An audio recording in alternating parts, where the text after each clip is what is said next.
בתל אביב יש 5 סוגי שותפים. הסחי, עובד 9 עד 5, חופר על ביבי, ומבקש תוריד את הנעליים בכניסה. I am polite and I'm rarely late. הרוח רפאים, אתה אף פעם לא רואה אותו, רק שאריות של כלים מלוכלכים רומזים שהוא עדיין רודף את הדירה.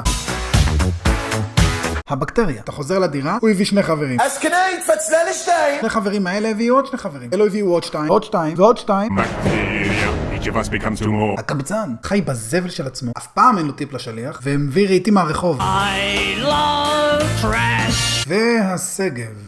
סגב זה השותף שלי. לפני שבועיים עברתי דירה בתל אביב. זיין. הבעיה, איך אני אגיד את זה? סגב קצת... עכשיו שטויות, כל אחד שיעשה מה שבא לו. מבחינתי לך תילחם עם דאעש ותחזור לשלם ארנונה. אבל בתור שותף יש כמה דברים שמביאים לי את הסעיף. אני חוזר לדירה, 20 כוסות קפה בכיור. איך? עבר יום. כמה מדבירים אתה מזמין כשאני לא נמצא? הוא מדליק את הקומקום, הולך שוכח. חוזר, מדליק, הולך שוכח.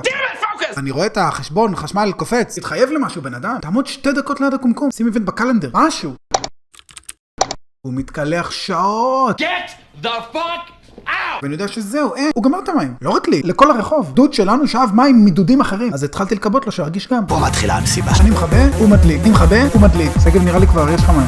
תשאיר, אני אוהב זה חם. אין יותר חם מזה. סגב, המים כבר בנקודת רתיחה. מפה זה רק קיטור. והסלון מתמלא בעדים. חם לי מהלחות, תרגיש כמו דימסון. סגב, תגיד, נשאר מים? לא יהיה כלום, כי אין כלום. טוב, לא משנה, אני אלך עם העדים. לא מספיק כל זה. אני מגלה שהוא גם לוקח לי מהאוכל. Joey doesn't share food! שומע אחי? סגב, תהיה איתי רגע. אתה יכול לא לגעת לי באוכל שלי, מה?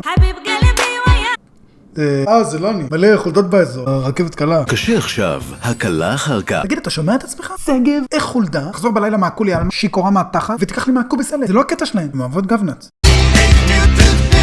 לא אוכל איתו יותר. פזר לי במקרר חצאי לימון כאילו זה קומפוסט, משאיר על הסקוץ' חתיכות חביתה. כשאני מעיר לו הוא אומר לי, סקוץ' זה משהו מנקה, לא צריך לנקות את משהו מנקה. ואני מבין את ההיגיון שלו, כי אני יודע שמאחורי כל נמצא באמת בן אדם חסר מטומטם. כזה שמעביר את הערימת בגדים שלו מהמיטה לכיסא וקורא לזה ניקיון. זה לא ניקיון, סגב, זה להעביר לכלוך ממקום למקום. זה כמו שאני תתה אבק מהחדר למטבח. וכל הארון שלו, ערימה של בלגן, נראה כמו מרק כותנה, ואף פעם לא קונה סבון כלים, רק מוסיף לזה מים וחושב שאני לא מרגיש.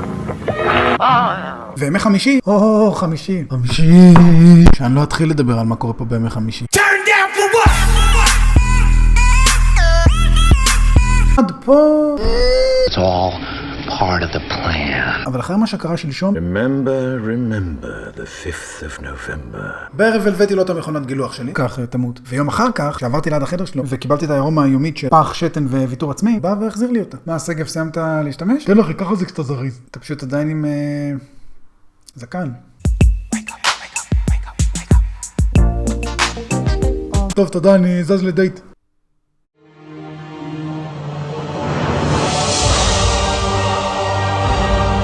No, God! No, God, please!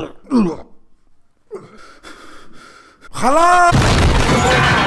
אני עוזב. קמתי מוקדם בבוקר, פתחתי את המחשב והתחלתי לחפש דירות.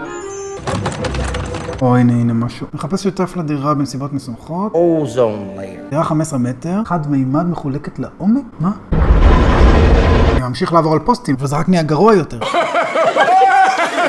דירה חדשה דנדשה עם תקרות גבוהות? מה אני אעשה עם זה?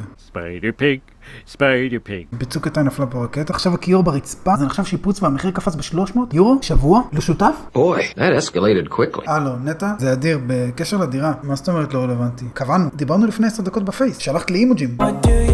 שכר דירה כולל הכל 3,600 לכל שותף, לפני מס, ועד תיווך, ראית דירה בין 5 ל-6:30 בבוקר? 6 בבוקר, מה 6 בבוקר? הכניסה מותנית ברכישת מזגן, ספה, מיקרו, וארגז מגוונים מלחים.